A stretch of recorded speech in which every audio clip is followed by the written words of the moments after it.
Did you know that studies are showing us that seniors are more and more becoming afraid of getting Alzheimer's than they are of dying?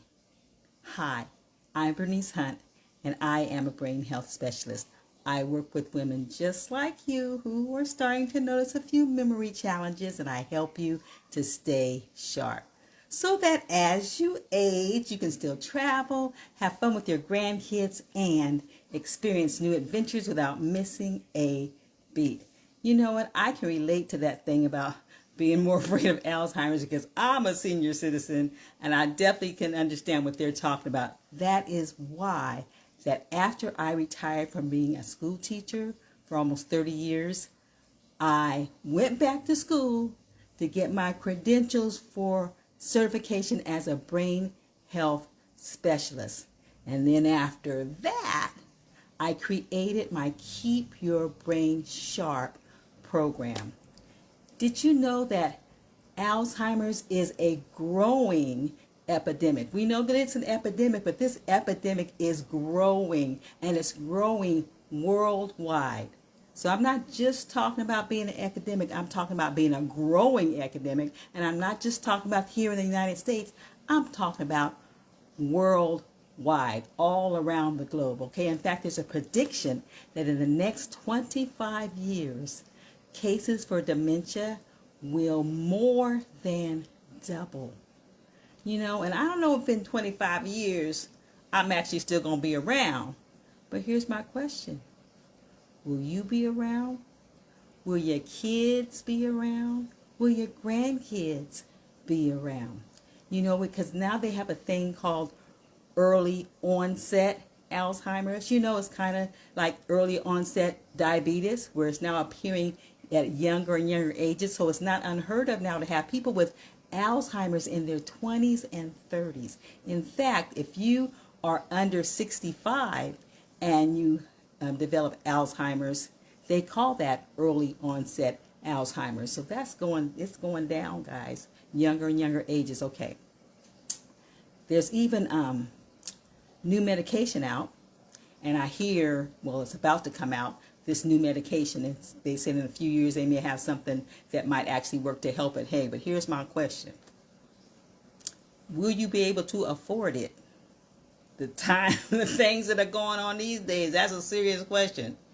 If they do get something in the next 5 or 10 years, will you even be able to afford it? So my point is, you can't depend on this magic pill. The best bet is still to control your lifestyle. Okay? Now, got 3 things that are challenging that interfere with lifestyle changes. So I'm going to talk about that a little bit today. A few days ago, I talked about, steps to brain health. I'm going to continue that and get a little bit more specific because lifestyle changes have been shown to be your best bet thus far. Okay, so first challenge. You don't know what you don't know. If you don't know what to do, you don't know what to do, And I'm not talking about listening to just anything, but you've got to hear what the best practices are, what the best results have been coming from. And I'm not talking about listening to what Cousin Bubba and them told you to do. I'm not talking about listening to TV commercials and internet ads. I'm talking about getting your information from a reputable source, a credible source, someone that has credentialing in that area, someone that has researched and been sat at the feet of researchers and scientists and teachers and been instructed on what to do. Credible sources, okay? So they can weed out all that misinformation that can be everywhere, and those cons and those deceptive devices. They can weed through that stuff a lot better than you can, all right? So you need to hook up with a credible source, and learn what those best practices are. Okay. Second challenge. It's kind of like in the Bible when they talk about the sower and the seed. Okay.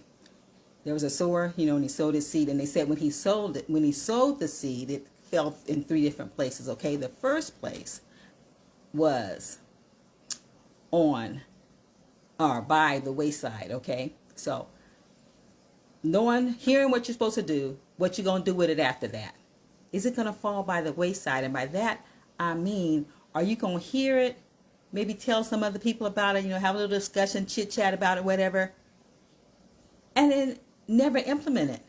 Nothing comes from having heard it. It just fell to the side. You hear it later on, oh yeah, I heard that. Oh yeah, I know that. But you never really started practicing that or implemented that. That's falling by the wayside. That's not doing you any good. Okay? That's one challenge. Or is it going to fall on stony places? And by that, I mean you hear it, okay, and you get motivated, and you get committed for a minute. You do it for a minute, and then you get distracted, or you get lazy, or you get lured into something else, and next thing you know, you're not doing that anymore. And then you hear people talk about what they used to do, what they know to do, what they need to get back to doing. That's falling on stony places, guys. That's not helping you either. Okay? Or do you want it to fall in good ground? Okay? Where it can produce fruit.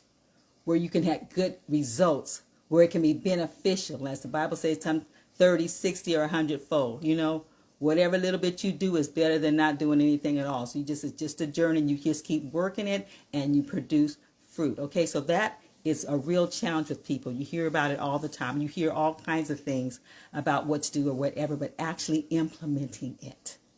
Okay, and my third challenge is if you're doing it alone.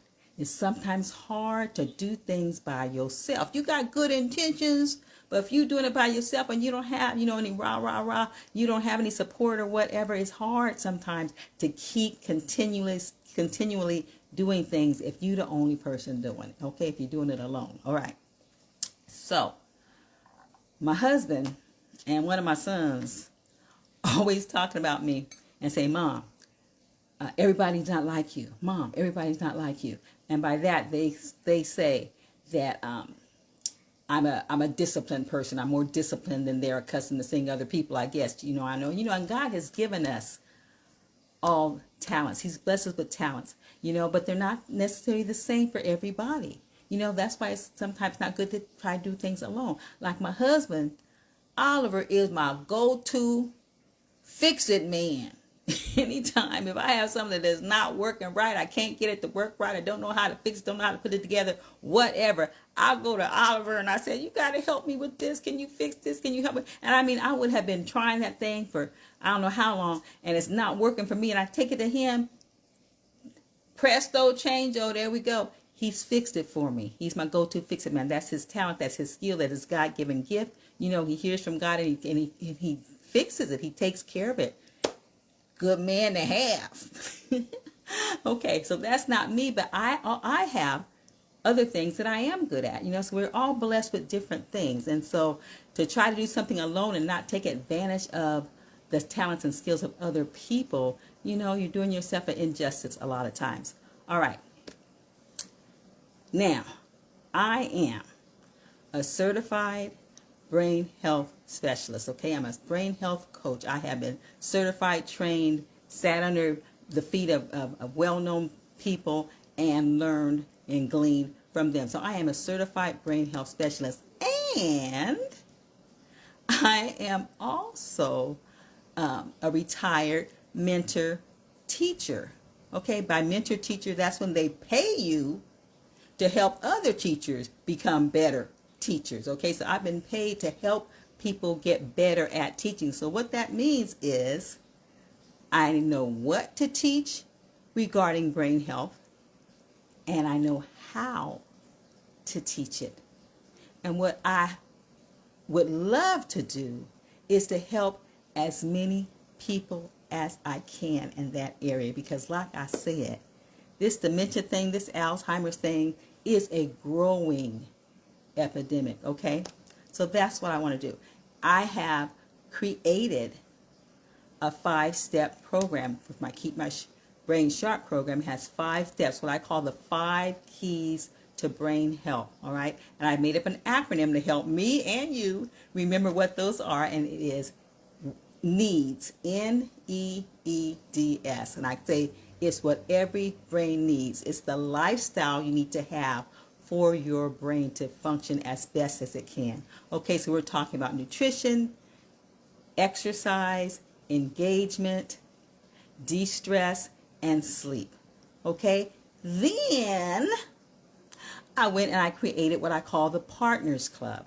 And the Partners Club is an ongoing program that you can join, where I present to you practical options in all of those areas that have been proven to give you a better brain, to help your brain function better and function for a longer period of time than it might otherwise do. Okay, so what we do in that program is we work on those things and I support you. Okay,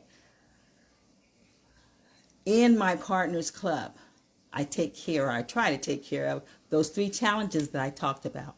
Number 1, I provide you with the information, teach you or remind you of things that you should be doing on a regular basis. Okay, I help you cultivate those things so that you're not just a hearer, you become a doer of those things that you have learned or heard about. Okay, so I help you cultivate those things. All right, and then I am a cheerleader for you, because everybody does things better if they have someone cheering them on, if they have someone supporting them. And did I tell you that back in the day I was a cheerleader?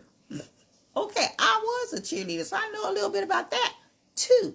All right, so I got you there in all those areas. Okay, and that's what the Partner Club is about, is to help you with those challenges that you're going to face if you're trying to do things all by yourself. So if you are interested in the Partners Club, I've left the link there for you, because the Partner Club is affordable, extremely affordable. It is accessible, and it will help support you in being accountable. All right, so if you're interested in that, click the link, go and check it out and see if that's something that you may be interested in, because your brain's destiny is in your hands.